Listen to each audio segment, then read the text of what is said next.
Hello everyone, my name is Ankit Verma. हम अपनी lecture series जो हमने स्टार्ट की थी 100 ट्रिकी क्वेश्चंस की स्ट्रेंथ ऑफ मटेरियल्स के ऊपर, उसको कंटिन्यू करते हैं।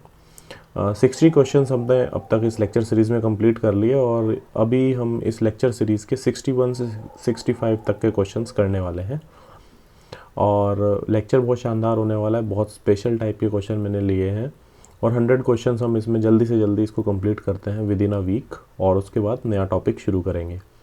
सो जब तक एग्ज़ाम हमारा गेट और यूपीपीएससी, एई, ईएससी सभी एग्ज़ाम्स के लिए इम्पॉर्टेंट रहेगा ये लेक्चर सीरीज़, राइट। तो चलिए शुरू करते हैं और कंटिन्यू करते हैं।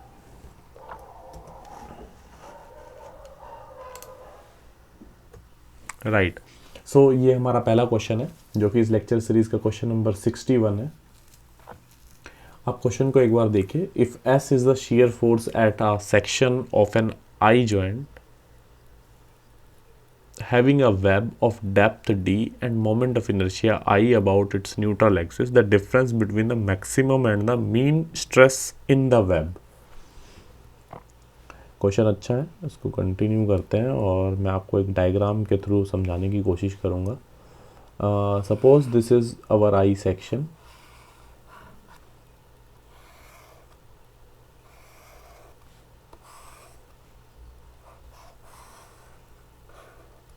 अगर ये आई सेक्शन है, ये इसका फ्लेंज होता है और इसको हम वेब बोलते हैं। देखिए इसने कहा डेप्थ कितनी है, डी है, डेप्थ ऑफ वेब बोला है इसने, तो यानी कि ये डी दे दिया है इसने साफ साफ क्वेश्चन में। अगर आप ध्यान से देखोगे तो आपको पता रहेगा कि डेप्थ डी क्या है, having web depth D, right. तो ये चीज़ डी दी है और इसकी वेब की ही थिकनेस क्या दी है, बी दी है, विड्थ बोलेंगे बल्कि, राइट। तो वेब क्या हो गया अपना, बी क्रॉस डी का है। अभी क्या है, मोमेंट ऑफ इनर्शिया अबाउट, अभी हमसे पूछा क्या है, सबसे पहले हमसे पूछा है कि difference between tau max minus tau mean, इन दोनों का डिफरेंस पूछा है बस, राइट। मैक्सिमम शेयर स्ट्रेस देखते हैं कि मैक्सिमम शेयर स्ट्रेस का फॉर्मूला क्या रहता है अबाउट न्यूट्रल एक्सिस, राइट। वो फॉर्मूला आपको मैंने कई सारे लेक्चर सीरीज बनाए भी हैं, आपको पता ही होगा, F A Y bar upon B I. F is shear force, A area, Y bar क्या है, distance from neutral axis, right. अभी पूरा एग्जैक्ट मैं आपको बताने वाला हूँ। बी इसकी विड्थ है और आई तो मोमेंट ऑफ इनर्शिया है। पहले तो ये बताइए कि मोमेंट ऑफ इनर्शिया की वैल्यू क्या रहने वाली है। Moment of inertia that is I, अगर सिर्फ वेब वाले पोर्शन की अगर मैं बात करूं, वेब वाले पोर्शन की, तो वो कितनी रहने वाली, क्योंकि डेप्थ थिकनेस है और अबाउट दिस, इसको मैं न्यूट्रल एक्सिस मान लेता हूं, न्यूट्रल एक्सिस है ये अपनी। तो इस वेब की क्या रहेगी, B D cube upon 12, right, सही है। तो मैक्सिमम शियर स्ट्रेस जैसे मैंने बताया, अब टॉ मैक्स की वैल्यू, एफ की वैल्यू तो क्या है, उसने शियर फोर्स, आप ध्यान से देखेंगे, एक बार नोट कर लीजिएगा question, F is S is the shear force, F की जगह क्या है, एस है, राइट। तो ये चीज़ है। और मोमेंट ऑफ इनर्शिया आई क्या है, अबाउट इट्स न्यूट्रल एक्सिस है, ये वेब के बारे में बता रहा है, जो कि मैंने आपको बता दिया। आई की वैल्यू क्या है अपनी, बी डी क्यूब बाई 12।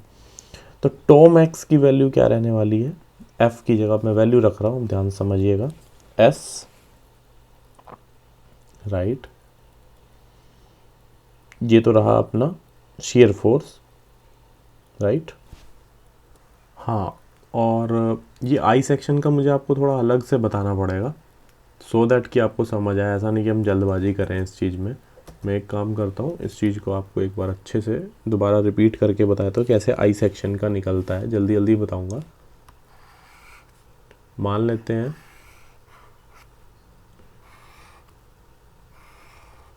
क्योंकि आंसर निकालना बहुत आसान है, कोई दिक्कत नहीं है, लेकिन कंसेप्ट सीखना ज़्यादा इम्पॉर्टेंट है, आपका रिवीजन भी हो जाएगा इस चीज़ से।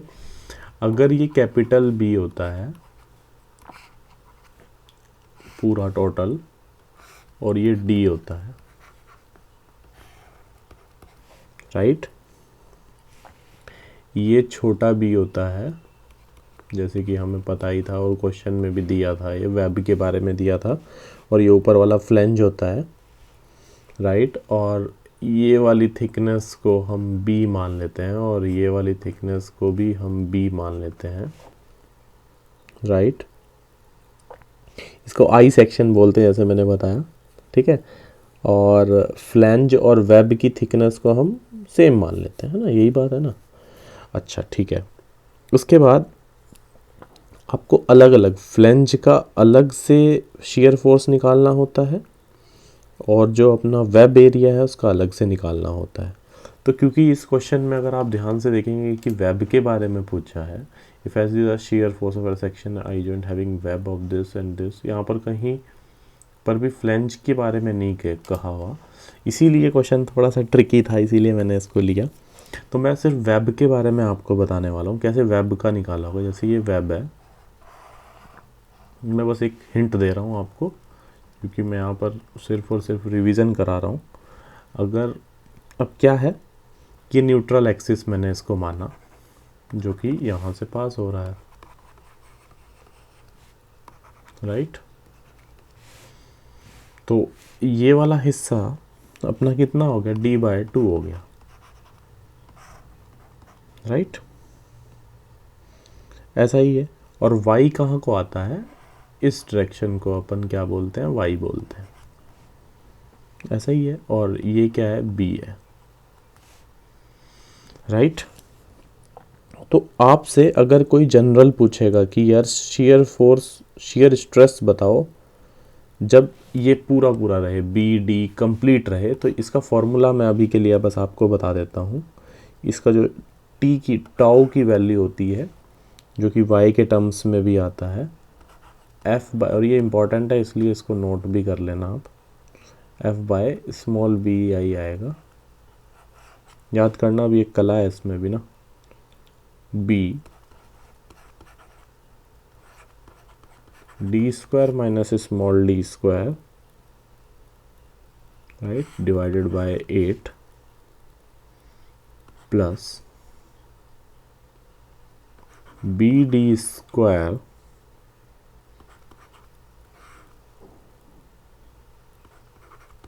Minus Y square. अगर आपको ये टर्म याद है तो आप कुछ भी निकाल सकते हो उसमें। ये शियर स्ट्रेस का फॉर्मूला है फॉर आई सेक्शन। इसमें मैक्सिमम और मिनिमम वैल्यू हम बड़े आराम से निकाल के वैल्यूज़ निकाल सकते हैं।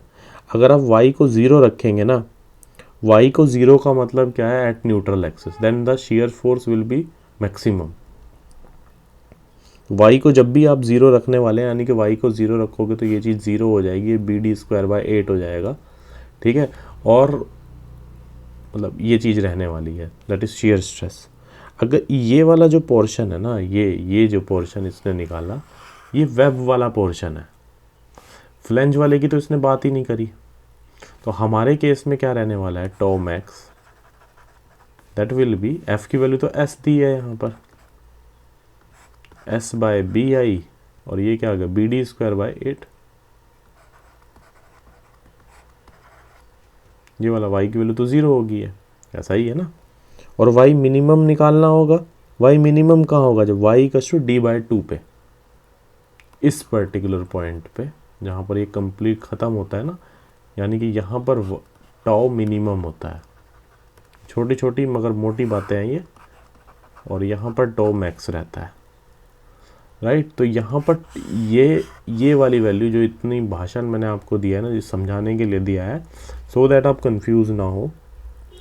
क्वेश्चन तो बहुत सॉल्यूशन दिएंगे, मिल भी जाएंगे सॉल्यूशन, बट समझना बहुत ज़रूरी है। ये फार्मूला जो जनरल फार्मूला बताया, ये आपको पता होना चाहिए, और ये भी पता होना चाहिए कैपिटल बी क्या है, कैपिटल डी क्या है, ये चीज़ भी आपको पता होनी चाहिए। पूरा कंप्लीट इसका प्रूफ है, अगर आप कमेंट करके बताइएगा अगर दिक्कत होगी इसको प्रूफ को कराने के लिए तो मैं आपको करा दूंगा।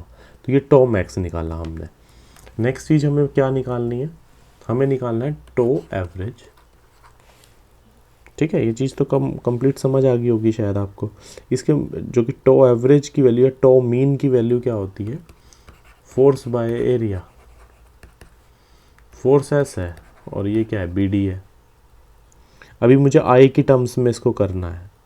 आई की टर्म्स में करने के लिए मैं अगर इसे आई से मल्टीप्लाई और आई से डिवाइड कर दूं, राइट, और आई की वैल्यू को, क्योंकि वहाँ पर जो टो मैक्स मैंने निकाला वो कितना निकाला उसको एक बार रखो, क्योंकि मुझे उन दोनों का डिफरेंस चाहिए।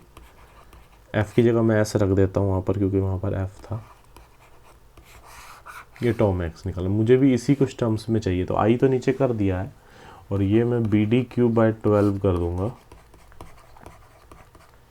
डिवाइडेड बाय एक बी से ये गया और ये डी से डी स्क्वायर हो गया।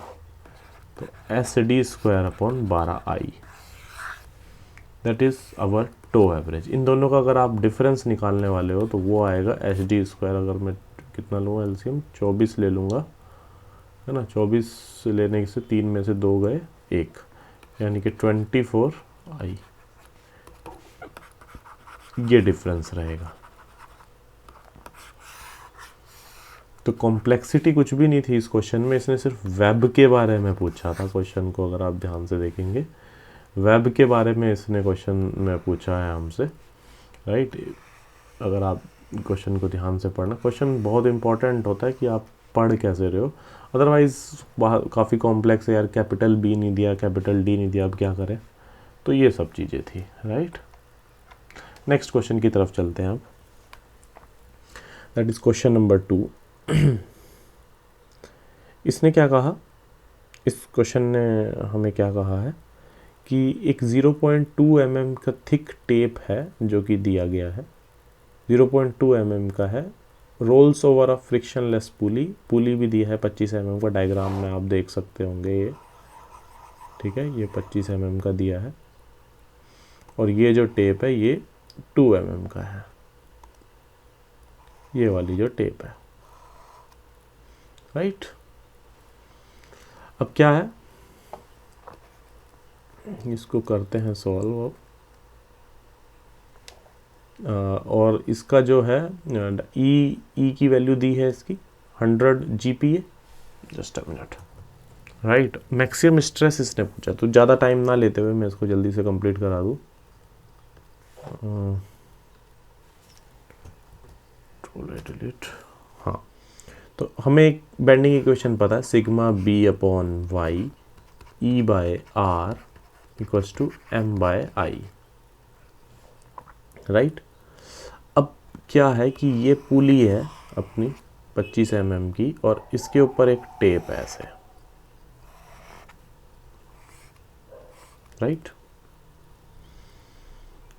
अब सिग्मा मैक्स की वैल्यू, हमसे मैक्स की वैल्यू पूछी है, ई की, मतलब इसने ई की वैल्यू भी दी है हमें, राइट, 100 GP, यानी कि यहाँ से निकल जाएगी। एम मोमेंट और मोमेंट ऑफ इनर्शिया का तो मतलब ही नहीं बैठता, यानी कि कुछ ना कुछ इसका खेल है ना। तो सिग्मा वाई दैट इज़, अगर मैं बेंडिंग स्ट्रेस की बात करूँ, ई वाई बाय आर होता है। अब ये ई की वैल्यू तो चलो हमें दी है, दैट इज़ 100 GPa। सब कुछ GPa में आएगा, आंसर भी सिग्मा मैक्स भी GPa में आएगा सब कुछ। बाकी इसको सेम यूनिट में रखेंगे वाई और आर को, तो कोई दिक्कत नहीं आने वाली। तो वाई की वैल्यू क्या होती है, स्ट्रेस किस में लग रहा है, इसमें लग रहा है, और ये 0.2 mm का है पूरा। तो y की वैल्यू क्या होती है कि ये जो इसके सेंटर से पास हो रहा है, इसके न्यूट्रल एक्सिस से up to top most fibre, that is our y। इसका हाफ कर देंगे, कितना आ जाएगा, 0.1 आ जाएगा। M I right, right. और ये किस, मतलब ये किस रेडियस पे डील कर रहा है, ये जो बीम है बेंड हो रही है, बेंड हो रही है। और इसका मैंने आपको बताया था, इसका जो सेंटर से ये वाली दूरी को हम लेते हैं लगभग अप्रोक्सीमेटली। तो ये वाली वैल्यू 25 mm है, राइट। 25 mm हम लेंगे, बल्कि ये जो है, ये जैसे एक बीम हम इसको मान लेंगे, ऐसे ऐसे बेंड हो रहा है ना ये, तो ये किस रेडियस से मूव कर रहा है, तो इसको हम सेंटर से, इसका जो सेंटर, इसको आर बोलते हैं, that is radius of curvature. तो ये तो डायमीटर है ना 25 mm, ये डायमीटर 25 mm दिया है, तो रेडियस कितना होगा 12.5, तो 100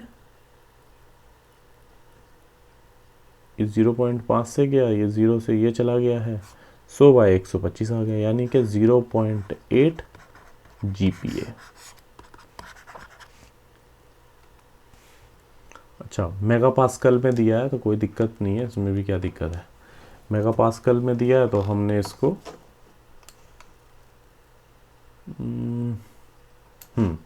0.8 GPa को क्या लिख सकते हैं, 800 मेगा पास्कल भी लिख सकते हैं, तो आंसर डेफिनेटली ये होने वाला है, that is our 800 mega pascal answer है। नेक्स्ट क्वेश्चन की तरफ चलते हैं। नेक्स्ट क्वेश्चन ने क्या कहा है कि कोई भी लोडिंग है, और ये आप देख भी पा रहे होंगे कि सेंट्रिक लोडिंग है, ऐसा क्वेश्चन शायद IES में आया है। The load is acting at point D, इस D पॉइंट पे लग रहा है लोड, राइट, एक मिनट, इस पर्टिकुलर D पॉइंट पे लग रहा है, इसको हम D पॉइंट बोल सकते हैं, राइट, और A and C are the points on the top and the bottom fibre, B is at the longitudinal axis, B ये वाला पॉइंट है और D ये वाला पॉइंट है, which point will have the maximum stress induced. बहुत ज़्यादा tough question नहीं है, मुझे लगा था कि ज़्यादा टफ है, बट ठीक ठाक है, मुझे फेमस क्वेश्चन लगते हैं ये वाले। मैं यहीं पर ही कोशिश करूँगा कि यहीं पर ही इसको कंप्लीट कर दिया जाए। ये जो P फोर्स है, अब मैं इसको इधर मूव करने वाला हूँ B पॉइंट पे, तो ऐसे क्वेश्चन मैंने बहुत बेइंतहा कराए हैं आपको। ये B पॉइंट है, अब इस कोई P पॉइंट को ट्रांसफ़र कर दो इधर, लेकिन ये ऐसे ही हवा में नहीं ट्रांसफ़र हो जाएगा, इसकी जगह एक मोमेंट भी लगेगा जो कि इसको अपोज करेगा। अब देखिए कि ये जो P लोड है कैसा स्ट्रेस लगा रहा होगा, कंप्रेसिव स्ट्रेस लगा रहा होगा, राइट, और इससे क्या हो रहा होगा, ये जो इसेंट्रिक लोडिंग लगी है, और ये डिस्टेंस को मैं E मान लेता हूँ, ये वाली दूरी को, तो समझ जाइए कि इसकी जगह एक क्या लग रहा होगा, इस पर्टिकुलर पॉइंट A, और ये वाला पॉइंट क्या है C, राइट। तो अब जब ये लोड लग रहा होगा तो इस C पॉइंट पे क्या लग रहा होगा, C पॉइंट पे अपना ऑब्वियसली जब ये खींचेगा इसको, यहाँ से ये प्रेस होगा, तो ये E लोड है, तो यहाँ पर इसको अपोज करने के लिए, क्योंकि ये P लोड लग रहा है, इसको अगर मैं यहाँ पर पहुँचा देता हूँ तो इसको अपोज करने के लिए एक मोमेंट लगेगा, दैट इज़ PE, राइट। तो ये PE से क्या होगा कि ये जो नीचे वाला पोर्शन है अपना, नीचे वाला पोर्शन है, इस पे क्या लगने वाला है, राइट, इस पे C पॉइंट पे सबसे ज़्यादा, इस पॉइंट से, यानी कि ऐसा मैं आसान भाषा में अगर बताऊं तो आपको कि यहाँ पर अब ये खींचेगा तो यहाँ पर टेंसाइल फोर्स लगेगा इस अबव पोर्शन में, और नीचे वाले पोर्शन में कंप्रेसिव लगेगा, इतना मुझे पता लग रहा है। और C फारदेस्ट पॉइंट है, फारदेस्ट मतलब सबसे दूर पॉइंट है, तो सबसे ज़्यादा कंप्रेसिव स्ट्रेस बेंडिंग के कारण यहाँ पर लगने वाली है C पे, और P पे P लोड तो कंप्रेसिव ऑलरेडी लग ही रहा था, ये तो नॉर्मल फोर्स लग रहा है जो कि क्रॉस सेक्शन पे लग रहा है इसके, तो C पॉइंट पे सबसे ज़्यादा स्ट्रेस लगने वाली है। इसने पूछा किस पॉइंट पे, which point will have maximum stress, तो बहुत आसान तरीका है इसका, जैसे मैंने इसमें बताया, एक मिनट, हाँ, कि ये वाला जो पॉइंट है, अगर इस P को इधर पहुँचाना है, इसको इधर पहुँचा दो भाई, कोई दिक्कत नहीं है, मना नहीं कर रहा है कोई, इस P को इधर पहुँचा दो, बट ये जो लोडिंग है E, राइट, ये जो लोडिंग है ये इसको इसी तरह से घुमाने की कोशिश कर रही होगी, that is eccentric loading PE। तो यहाँ पर ऑब्वियसली सोच के देखो, टेंसाइल लोड लगने वाला है इस लेयर पे, और यहाँ पर कंप्रेसिव लगने वाला है, और यहाँ पर ऑलरेडी इस P की वजह से कंप्रेसिव लग रहा है। सो C पॉइंट पे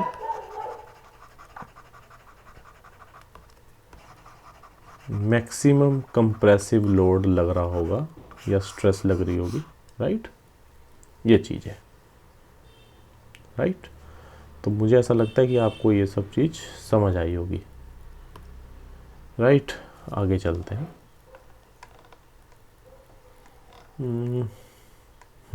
ये थोड़ा सा क्वेश्चन मैं आपको बताने जा रहा हूँ। ये क्वेश्चन भी बहुत अच्छा है। इसने क्या कहा है आपको कि एक लोड है, एक लोडेड बीम है, लोडेड बीम है हमारे पास। ये दिखा रहा P Q R S, 10 kilo Newton का लोड एक तरफ लग रहा है, एक डब्ल्यू लोड उधर लग रहा है। इसने डब्ल्यू की वैल्यू पूछी है कि जब इसने कहा है कि magnitude of the reaction at R will be zero, R पे जो रिएक्शन है वो ज़ीरो है, ये इसने दे दिया है। बहुत बढ़िया चीज़ दे भी दी है इसने, बट एक स्पेशल चीज़ आपसे इसने पूछ भी ली है। बढ़िया क्वेश्चन है। तो सबसे बेस्ट तरीका यही है कि आप लेक्चर को रोकें और तब इसको सॉल्व करें। इस क्वेश्चन में कुछ स्पेशल जो है वो मैं जल्दी से कवर अप करने की कोशिश करूँगा। इस पॉइंट पे रिएक्शन इसने ज़ीरो दे दिया, राइट। तो कुछ नहीं, कोई दिक्कत नहीं है, यहाँ पर इसने ज़ीरो दे दिया तो बढ़िया ही है, ठीक है। फंसाने की कोशिश की है। आप कोशिश करो कि जब यहाँ की ज़ीरो है तो यहाँ पर मोमेंट ले लो ना फिर, यानी कि मोमेंट एट क्यू इक्विलिब्रियम में समेशन इसको ले लो। इसकी तो ऑलरेडी यहाँ पर कोई रिएक्शन नहीं लग रही है, इसने ये बात बोली है। तो 10 इंटू 5, देखो क्वेश्चन कुछ भी नहीं था इसमें, 10 इंटू 5 ये वाले इसकी वजह से इक्वल्स टू W इंटू 15, राइट। तो W की वैल्यू कितनी आ गई, 50/15, 3.33 अगर ये किलो न्यूटन में है तो ये आंसर आ गया। कुछ भी नहीं था क्वेश्चन में, बट किसी ना किसी अच्छे एग्ज़ाम में क्वेश्चन आया है, इसीलिए बताने की कोशिश की है कि क्वेश्चन ट्रिकी है लेकिन आसान है। मतलब दिखने में लगता है कि पता नहीं क्या होगा, देखो magnitude of reaction R will be zero, मतलब पता नहीं कैसे सॉल्व करेंगे, मतलब कुछ रिएक्शन ही नहीं लग रही तो बढ़िया है ना भाई, यहाँ पर मोमेंट लूँगा। लेकिन मैं ये चीज़ इंपॉर्टेंट थी, right. Last question, a component is pulled component is made into two parts of same material as shown in with the parts labeled in figure A and B, right। A and B से जैसे इसमें बताया गया है, if the bar is pulled by an axial load P load लगा है shown in the figure, the ratio of the energy of the part A to the B। बहुत ही famous question, ये भी मोस्ट फेमस क्वेश्चन है ये भी, क्योंकि बहुत ज़्यादा पूछा जाता है। लेकिन देखते हैं, सबसे पहले आपको क्या पता होना चाहिए, स्ट्रेसेस कितनी कितनी लग रही है इनमें, राइट। स्ट्रेस के लिए मैं क्या करूँगा, सिग्मा ये वाला पोर्शन ए है और ये वाला बी है, तो ए पोर्शन में पी लोड तो लग ही रहा है, एरिया क्या लेंगे पाई डी स्क्वायर। सिग्मा बी क्या लेंगे P/4D स्क्वायर, यही रहने वाला है। सिग्मा ए और सिग्मा बी इस टर्म्स में आ जाएगा, राइट। और ये πd²/4 आएगा, सॉरी कई बार ब्लंडर हो जाता है। तो ये क्या आ गया 4p/πd², और ये क्या आ गया p/πd²। ये तो हमने जल्दी से इसमें स्ट्रेस, मुझे पता था क्योंकि ये ज़रूरत पड़ने वाली है। बट हमें निकालनी है एनर्जी का रेशियो, मतलब UA/UB निकालना है। एरिया ऑफ बी कितना है, एक तरह से 4 टाइम्स हो गया है एरिया ऑफ ए के। और स्ट्रेस का भी यहाँ से मुझे जो दिख रहा है वो 4 गुना है, मतलब सिग्मा ए जो है, सिग्मा जो ए है वो 4 टाइम्स है सिग्मा बी के। दो चीज़ मुझे यहाँ से दिखी है। क्यों मैं ये सब चीज़ बता रहा हूँ आपको, क्योंकि और ये लेंथ भी अलग अलग है। क्या चीज़ मेरे को बतानी है, मैं अलग से इसको सॉल्व करता हूँ, जस्ट अ मिनट।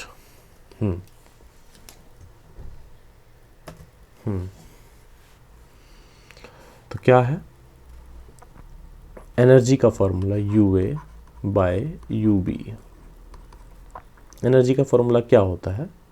वो होता है σ²/2E इंटू वॉल्यूम। वॉल्यूम का फॉर्मूला यानी कि एरिया इंटू लेंथ, यही है। तो ये A है और मटेरियल तो दोनों का सेम है, तो ये भी A है, ये भी A है, राइट। इसी तरह से UB का क्या रहेगा? E दोनों के लिए अलग अलग भी दे सकता था, लेकिन यहाँ पर नहीं है, तो लेकिन दे सकता है, तो आपके लिए अलग क्वेश्चन ये बन जाएगा। तो रेशियो क्या रहने वाला है? UA/UB σA/σB का whole square area A to area B। Length of A वाले पोर्शन की कितनी है? A वाले पोर्शन की L/3 है और B वाले की 2L/3 है, डिवाइडेड बाय 2L/3, राइट। तो सिग्मा A की वैल्यू मैं भर दूंगा 16 आ जाएगा यहाँ पर, ठीक है। और ये AB की वैल्यू नीचे 4 आ जाएगा और 1/2 आ जाएगा, यानी कि इनको सॉल्व करके क्या आ जाएगा? 2 सिर्फ कैलकुलेशन पार्ट है, कोई ज़्यादा बड़ा पार्ट नहीं, मैंने बता दिया। तो अपने आप भी आप करके देखोगे आंसर क्या रहने वाला है। इन दोनों का UA/UB क्या रहने वाला है? 2 रहने वाला है। मोस्ट इम्पॉर्टेंट क्वेश्चन, बहुत बढ़िया क्वेश्चन था। इसको बस यही जो भी मैं क्वेश्चन इसमें कराए हैं, नेक्स्ट लेक्चर में भी हम कुछ क्वेश्चन करेंगे। आपने जो भी मैंने क्वेश्चन कराए हैं एक बार ज़रूर लेक्चर को रोक के खुद करें, या उसके बाद क्वेश्चंस को अपने नोटबुक में उतार के इनको प्रैक्टिस कर सकते हैं आप, राइट। तो नेक्स्ट लेक्चर में मिलते हैं। लेक्चर को आप शेयर कर सकते हैं, चैनल को सब्सक्राइब करें, ज़्यादा से ज़्यादा लोगों में शेयर करें चैनल को। सो नेक्स्ट लेक्चर में मिलते हैं। Thank you.